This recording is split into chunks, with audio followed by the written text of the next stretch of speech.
The triple-action ankle joint was developed to enhance the clinical impact of orthotic care for a broad range of pediatric applications. Through this program, you will discover how this unique orthotic component can raise the level of your clinical practice while creating opportunities for collaboration with other allied healthcare professionals. This accredited online learning program covers the theory of operation as well as the technical and clinical applications of the pediatric triple-action ankle joint. The program will begin with a general discussion of pediatric AFO functional types. AFOs directly influence ankle motion by applying forces across the ankle joint in three-point bending. These orthoses indirectly influence knee motion by manipulation of the ground reaction force with respect to the knee axis.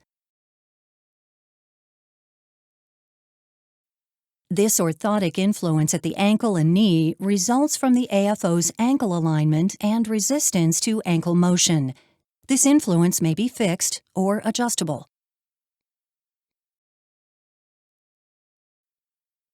There are many types of pediatric AFOs, but the sagittal plane influence of all types may be represented by some combination of the leaf spring, plantar flexion stop, and dorsiflexion stop orthosis.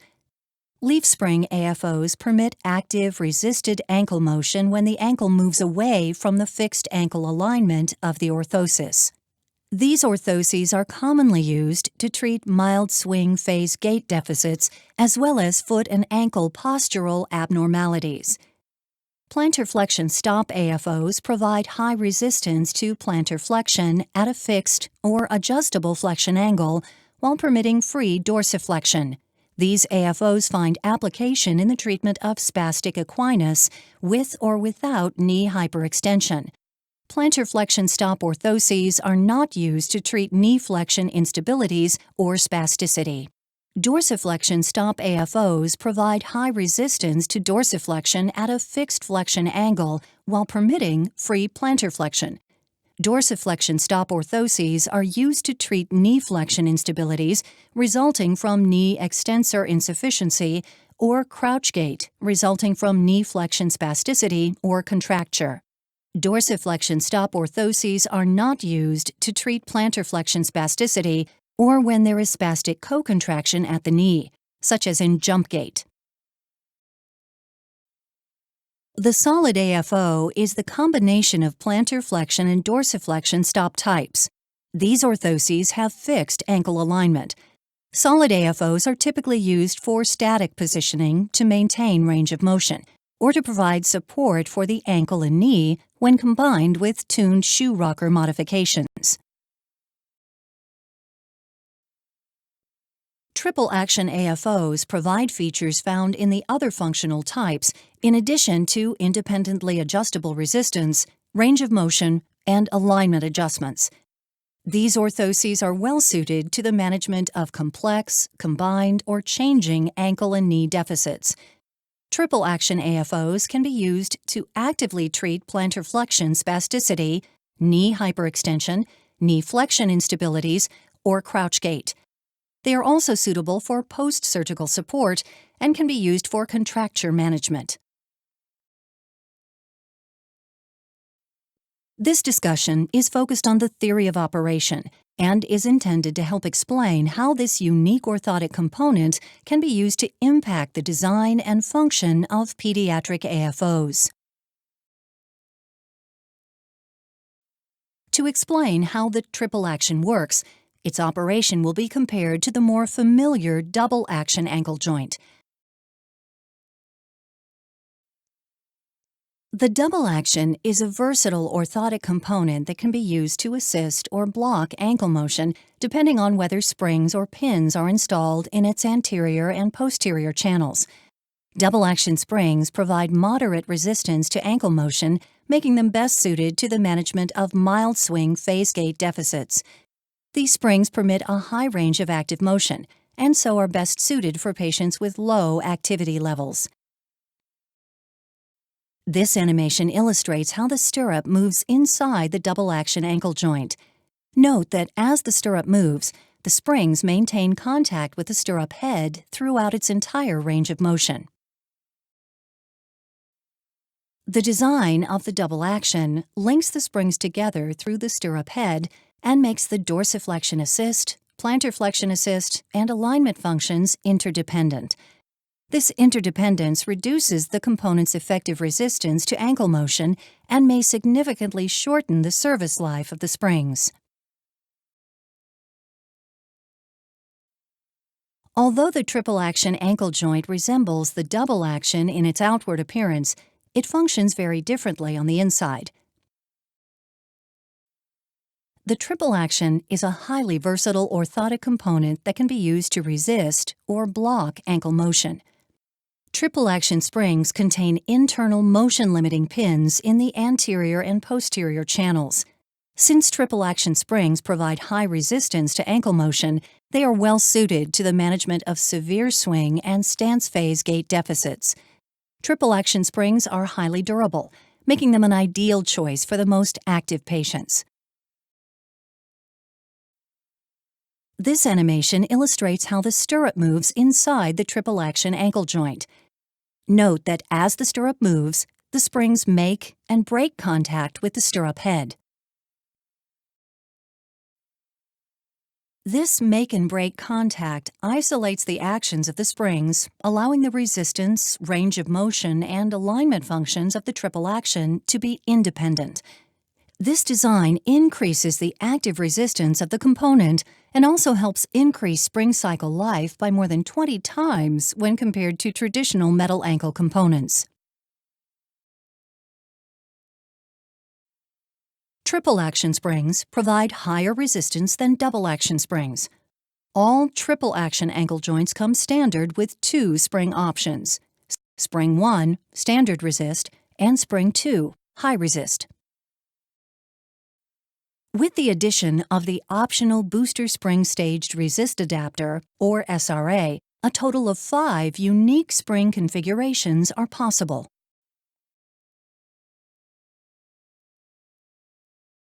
The booster spring SRA can be installed in the plantar flexion resist, dorsiflexion resist, or both spring resist channels. Booster spring configuration number 4 also gives the triple action the unique ability to vary its resistance as the stirrup moves through its range of motion. This feature is called staged resist. The ankle angle at which this change of resistance occurs is adjustable when tuning the triple action in the clinical setting. This slide illustrates the staged resist feature of the triple action ankle joint. As the stirrup begins moving away from its null position towards dorsiflexion, the black spring under the booster spring SRA begins resisting motion. During the second rocker of gait, this resistance may substitute for the eccentric contraction of the gastrosoleus. At a clinically determined dorsiflexion angle, the red, high-resist spring inside the SRA also begins resisting motion. This high active resistance may help to slow the progression of the tibia in late stance.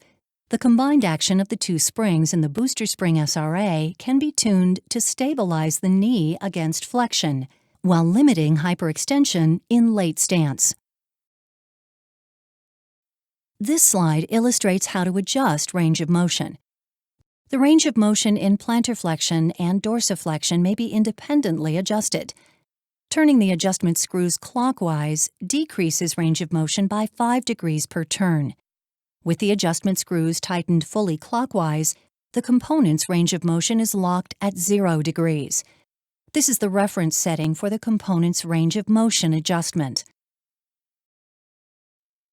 Turning the adjustment screws counterclockwise increases range of motion by 5 degrees per turn.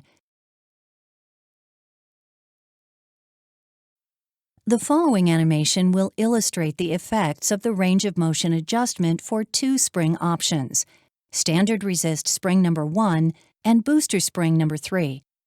Booster spring number 3 exerts twice the force of spring number 1. Please note that the units of force used in this illustration are arbitrary. In this animation, the stirrup articulates between its null position and its initial range of motion setting of 15 degrees. The maximum force exerted by standard resist spring number 1 is shown. When the adjustment screw is rotated one full turn clockwise, the range of motion decreases by 5 degrees, but the maximum force on the stirrup doesn't change.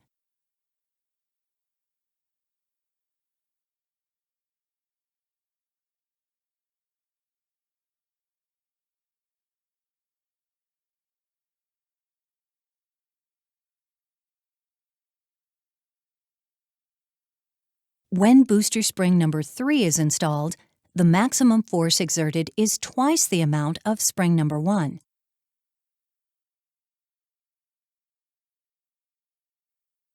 Rotating the adjustment screw one full turn clockwise decreases the range of motion by 5 degrees, but again does not affect the maximum force.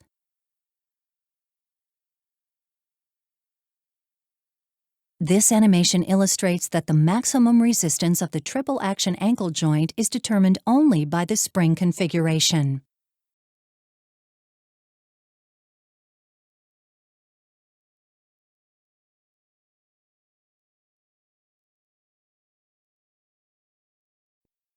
The range of motion adjustment screws change the articulation range of the stirrup, but do not affect stirrup alignment.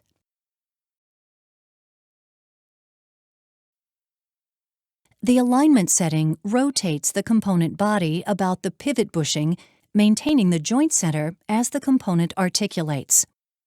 The alignment feature is unlocked by loosening the central locking screw and adjusted by rotating the outer hex.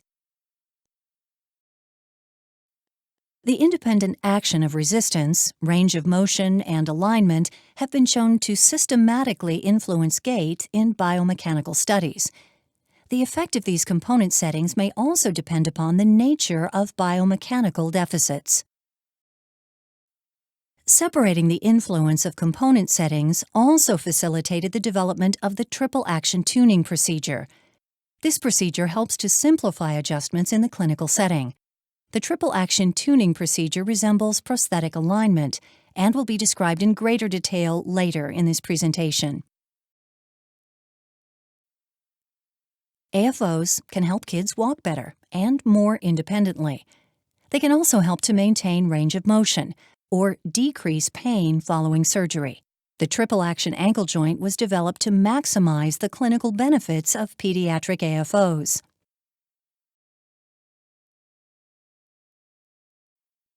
The features of the triple action ankle joint include independent alignment, range of motion adjustment, and multiple spring configuration options. Triple action springs have high active resistance and are durable enough to keep up with the most active patients. The triple action is effective at managing high-activity patients with complex, combined, or changing neuromuscular deficits. Indications include lower extremity gait deficits as the result of cerebral palsy, spina bifida, and other pathologic neuromuscular conditions. The triple action was developed to treat pediatric patients through all stages of orthotic management. To improve the function of active ambulators without locking up the ankle, for rigid immobilization and pain relief after tendon release surgery, followed by incremental mobilization of the ankle during rehabilitation, and as an adjunct to Botox injection. The triple action's alignment feature has a 20-degree adjustment range and may be used to maintain or further increase range of motion after serial cast removal.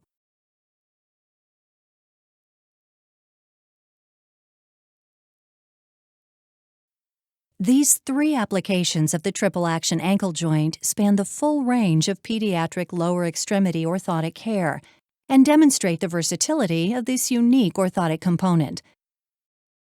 The triple action enhances the clinical impact of AFOs and provides an orthotic solution that fits within the current structure of healthcare reimbursement. Although correct coding is the sole responsibility of the facility assuming the insurance claim, suggested L codes for triple action billing are L2220, and L2999 for the addition of the alignment feature. If the L2999 code is also used, we suggest the following wording be used as a descriptor: addition to lower extremity, independently adjustable, sagittal ankle alignment, each joint. Options and accessories are available for the triple action ankle joint to equip the clinician with the tools they need to help them tailor their orthotic design to the unique needs of their patient. 2 spring options, adjustment wrenches, metric attachment screws, lubricant, and thread locking adhesive are included with the triple action ankle joint. There are 2 stirrup options available: a universal lateral stirrup and a medial stirrup, which is ordered specifically for the right or left leg. The booster spring SRA is also available as an option and includes standard and high-resist springs. The fabrication kit includes an alignment axis, 2 component dummies, bushings, shoulder screws, and wrench. In this section, fundamental aspects of triple action AFO design will be discussed. The success of the clinical outcome starts with effective orthotic design. Triple action AFOs must be rigid to systematically influence sagittal plane kinematics. AFOs that are too flexible will decrease the systematic influence of the component on gait. Becker Orthopedic is engaged in testing aimed at improving the design and fabrication of triple action AFOs. Rigid thermoplastic materials, such as polypropylene, in a sheet thickness of 4 mm or 5/32 of an inch, are recommended. Stiffeners at the distal calf may also be used to increase stiffness depending on the shape of the limb, patient weight, calf diameter, and neuromuscular tone. Ventral or pretibial shells are recommended with full-length foot plates for applications where knee flexion instability or spasticity exists. The pediatric triple action is not intended for use in composite AFO designs or designs without a companion joint. The decision whether to use 1 or 2 triple action components for a particular AFO design should be based on patient weight, calf circumference, and neuromuscular tone. This chart is intended to provide general guidelines for component selection for pediatric triple action AFOs. The first consideration is patient weight.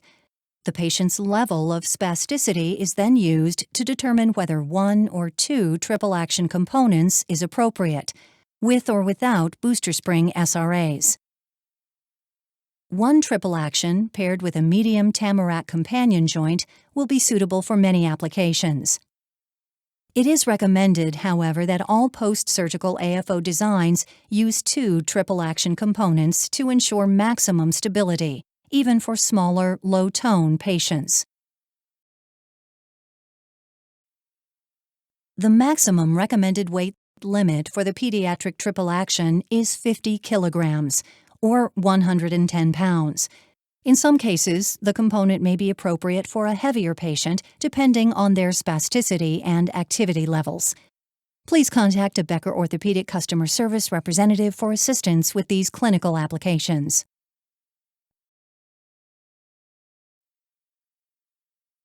As patient weight, calf circumference, and spasticity increase, additional spring force and shell stiffness are required.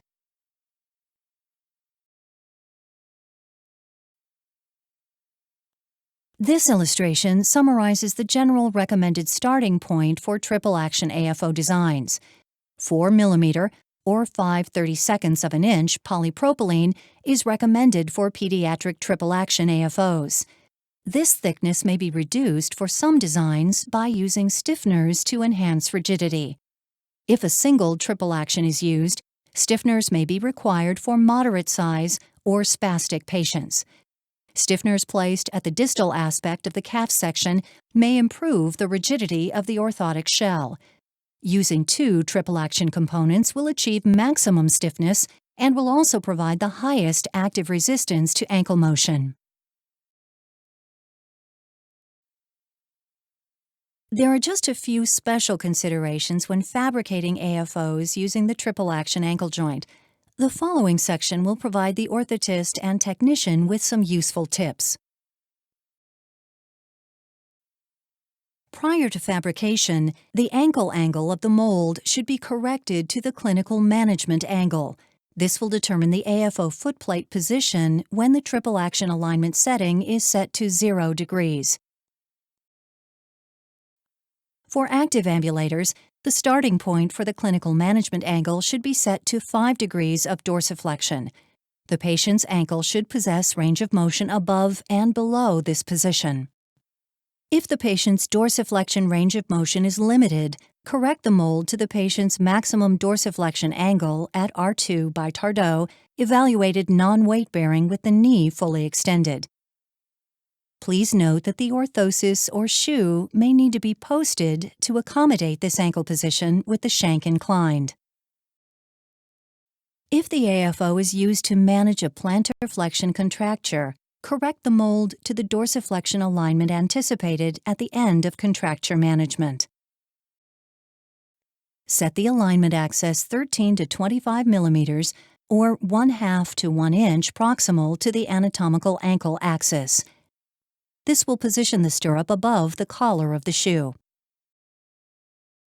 Shifting the mechanical axis proximal to the anatomical axis will have minimal effect on relative movement between the orthosis and the patient's leg, but will dramatically improve the fit of the shoe. Verify that the distal aspect of the lateral stirrup is above the lateral tubercle of the heel and base of the 5th metatarsal.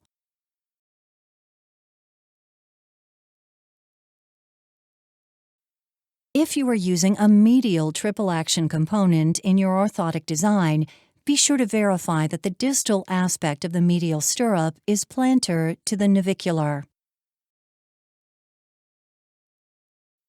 Drill a 9.5 millimeter or 3/8 of an inch hole through the mold and insert the alignment axis. Fill and strip the mold and remove the alignment axis from the positive model. The upper bar and stirrup must be removed from the component prior to assembling the fabrication tool for fabrication. The fabrication dummy included with the fabrication kit holds the upper bar and stirrup in alignment during fabrication. To disassemble the triple action component for fabrication, first, slightly loosen the adjustment screws to reduce the preload of the springs on the stirrup head. Remove the E-clip using the included combination wrench.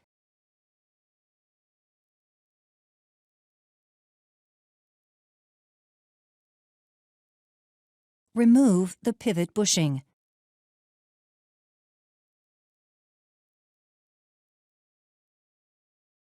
Remove the stirrup and upper bar from the component body.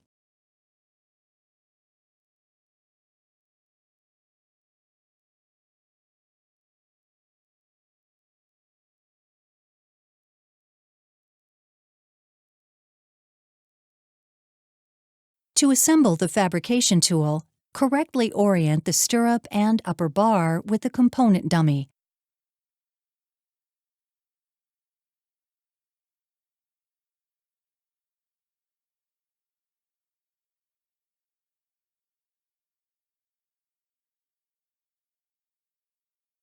Insert the shoulder screw through the pivot hole in the stirrup, dummy, and upper bar, and attach the alignment bushing.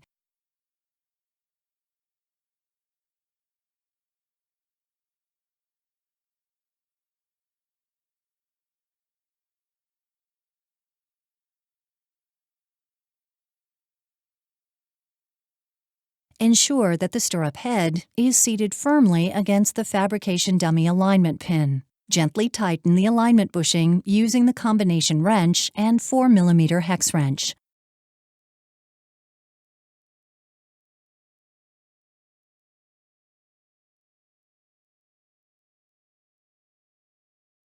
The alignment bushing fits into the hole in the mold formed by the alignment axis.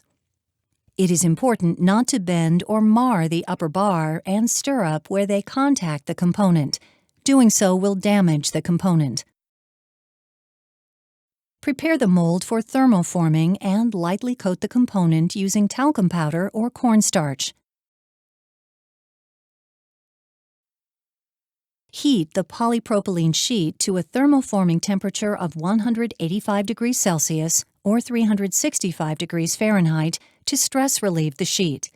If using a transfer pattern, be sure to spray the film with a release agent. Transfer the pattern and thermoform the orthosis.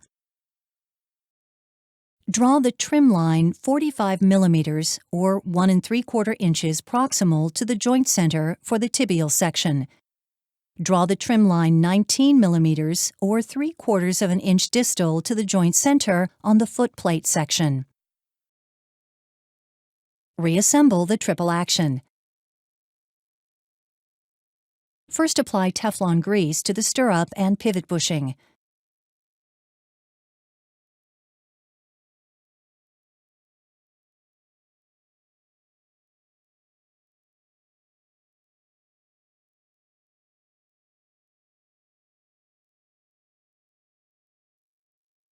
Also apply grease to the keyhole-shaped slot in the upper bar.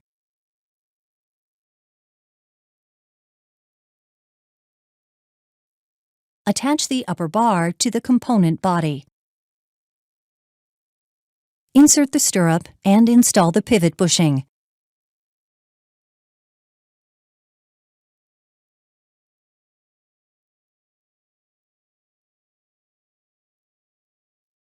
Finalize assembly by reinstalling the E-clip. Lastly, verify that the component articulates freely after assembly.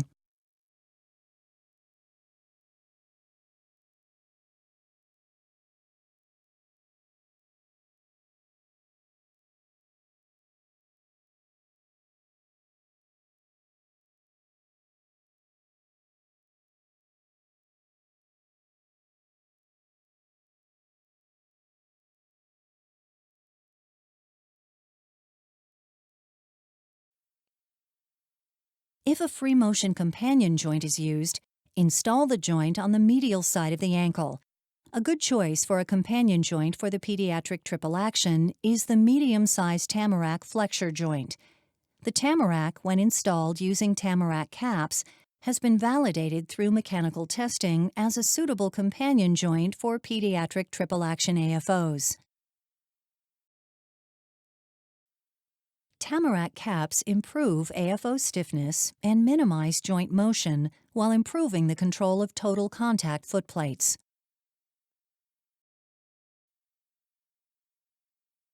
Be sure to apply thread-locking adhesive to all bar attachment screws to finalize fabrication.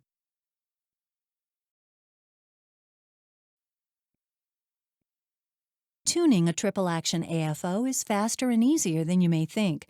This section takes you step by step through the clinical application of a triple action AFO, including the tuning procedure to help you achieve the optimal outcome for your patient.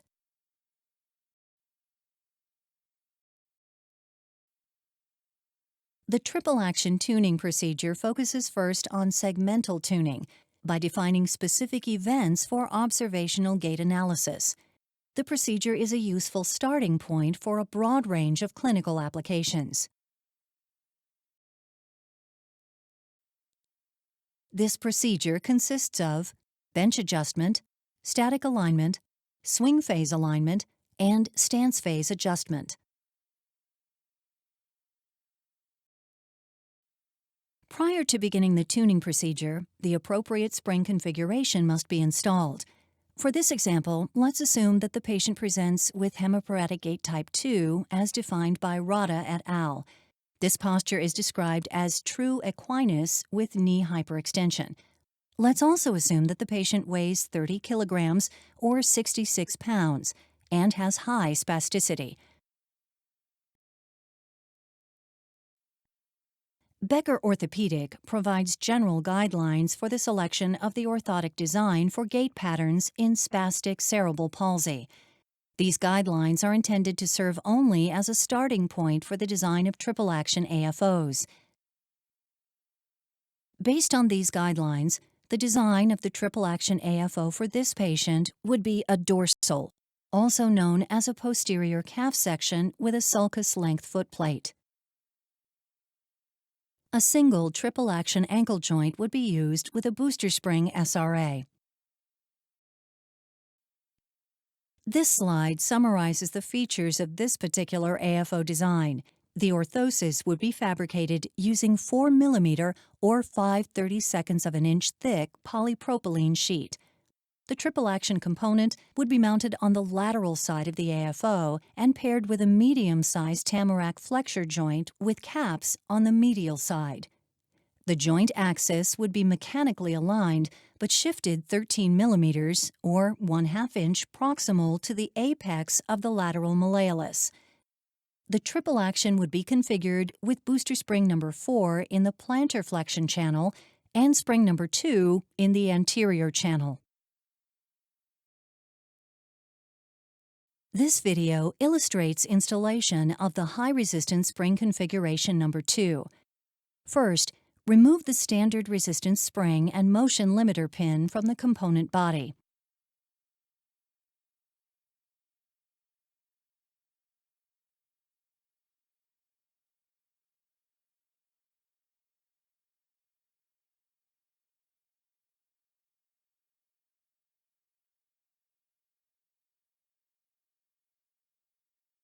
Use the grease included with the component to lubricate the red motion limiter pin and insert the pin into the red high-resist spring.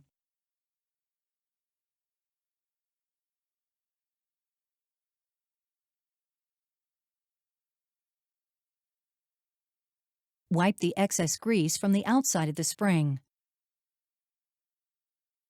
Insert the ball bearing, spring with motion limiter pin, and adjustment screw back in the spring channel to complete installation.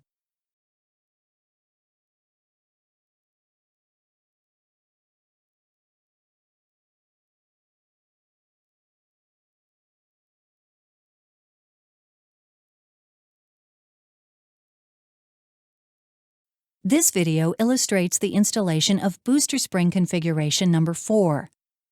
The booster spring comes with the red high-resist spring and motion limiter pin pre-installed.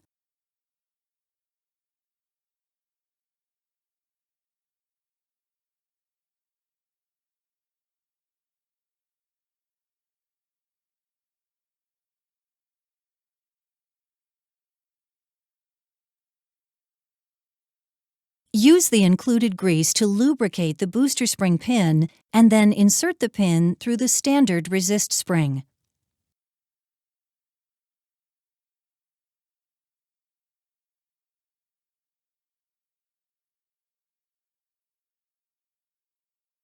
Wipe the excess grease from the outside of the spring.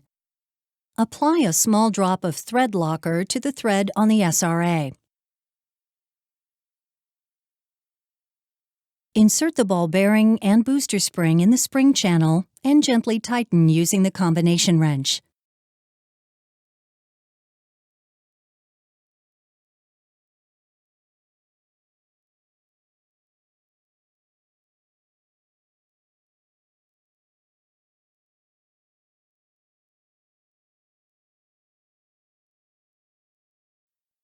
The first step of the triple action tuning procedure is bench adjustment of the AFO. To bench adjust the AFO, first reduce the range of motion in dorsiflexion and plantar flexion to 0 degrees by turning the adjustment screws fully clockwise. Adjust the alignment setting to 0 degrees.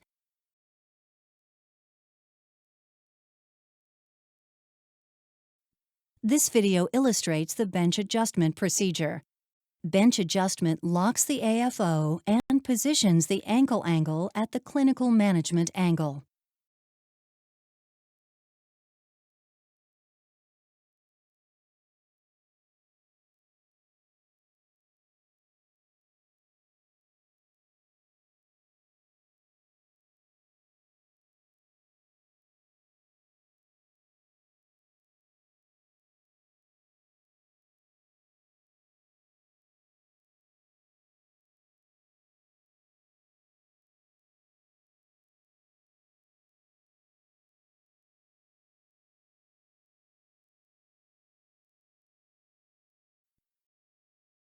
The second step of the triple action tuning procedure is static alignment. Don the AFO and shoes. With the patient standing, use the triple action alignment setting to tune the shank to vertical angle. A convenient way to measure the shank to vertical angle is to place an angle finder or smartphone against the tibial crest. The typical starting point for shank to vertical angle is 11 degrees. This video illustrates static alignment.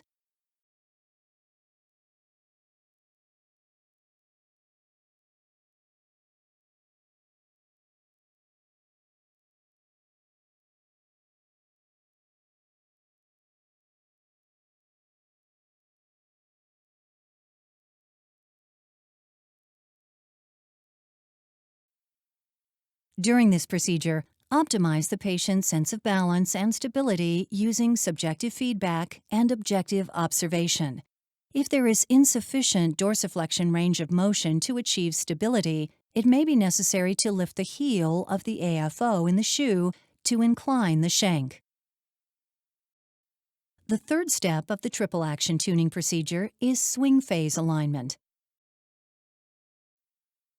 With the patient walking and the range of motion of the triple action component still locked at 0 degrees, observe toe clearance in mid-swing and the angle between the sole of the shoe and the floor.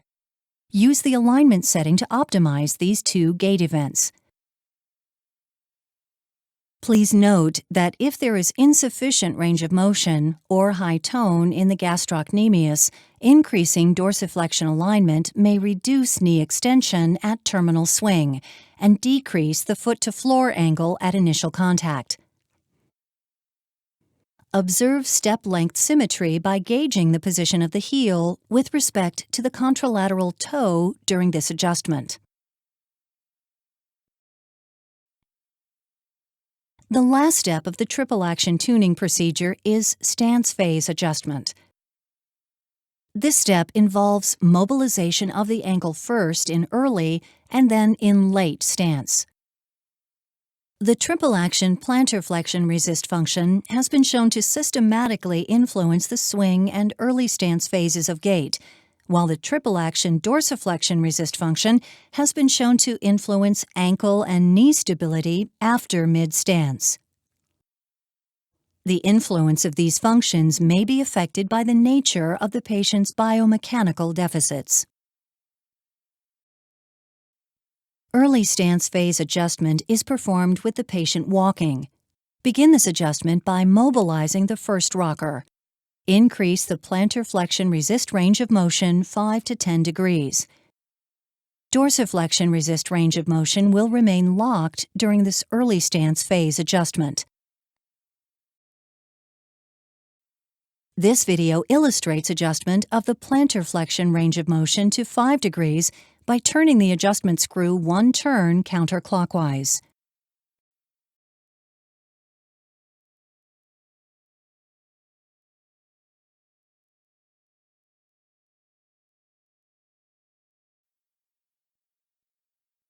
Observe toe clearance in mid-swing, as well as foot-to-floor angle at initial contact. If either of these measures decreases with the increase of plantar flexion range of motion, decrease the plantar flexion range of motion by turning the adjustment screw clockwise. Observe knee extension after loading response and before mid-stance. If the knee hyperextends with the increase in plantar flexion range of motion, decrease the plantar flexion range of motion by turning the adjustment screw clockwise. If the plantar flexion range of motion must be set to less than 5 degrees to actively manage the position of the ankle or the stability of the knee, it may be necessary to increase the resistance of the plantar flexion spring by changing the spring configuration. However, the passive range of motion of the ankle in dorsiflexion as relates to ankle alignment should also be considered. Observe knee flexion in first rocker. If the knee flexion is excessive, increase the plantar flexion range of motion by turning the adjustment screw counterclockwise. remember to count the number of turns of the adjustment screw to keep track of the range of motion setting.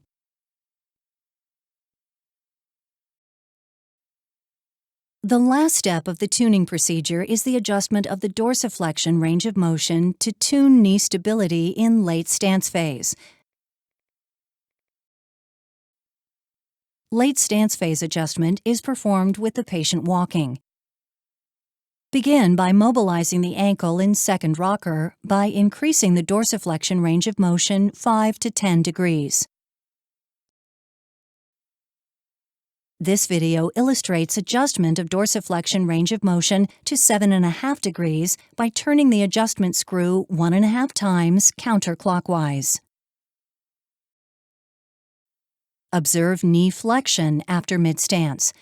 If knee flexion is excessive, decrease dorsiflexion range of motion by turning the adjustment screw clockwise. If the range of motion setting must be set to less than 5 degrees to actively manage the ankle or the stability of the knee, it may be desirable to increase the resistance of the dorsiflexion resist by changing the spring configuration. Observe knee extension after mid-stance. If knee extension is excessive, increase dorsiflexion range of motion by turning the adjustment screw counterclockwise. Remember to count the number of turns of the adjustment screw to keep track of the range of motion setting. This completes the preliminary triple action tuning procedure. Additional fine-tuning may be necessary to achieve optimal results. Guiding the patient toward comfort, stability, and a sense of improved function in the short and long term is a critical aspect of orthotic optimization. Solicit the patient's feedback regarding their sense of stability and comfort. Observe whole body rather than segmental kinematics. Other objective clinical signs that may be useful for component optimization include gross trunk motion, position of the upper extremities, step width variability as an indication of lateral balance, and step length symmetry and variability as an indication of stability.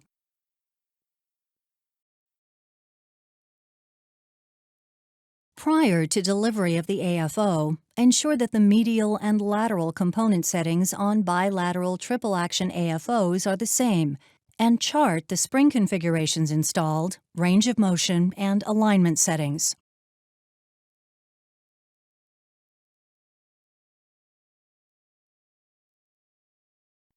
The pediatric triple action ankle joint is a durable orthotic component with a high range of adjustability for active management of the ankle and knee.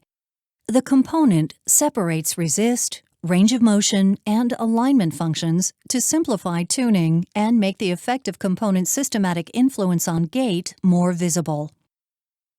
Triple action AFOs find application in the full range of pediatric orthotic care, including support for active ambulators, static progressive contracture management, and post-surgical management.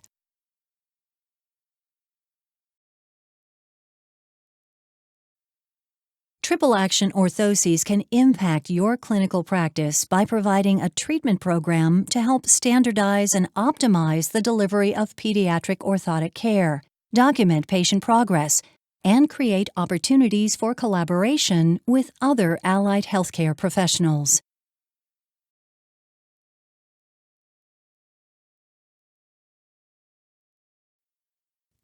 For additional information, visit our website at www.beckerorthopedic.com. If you have questions about a specific triple action application, please contact our customer service department at 1-800-521-2192.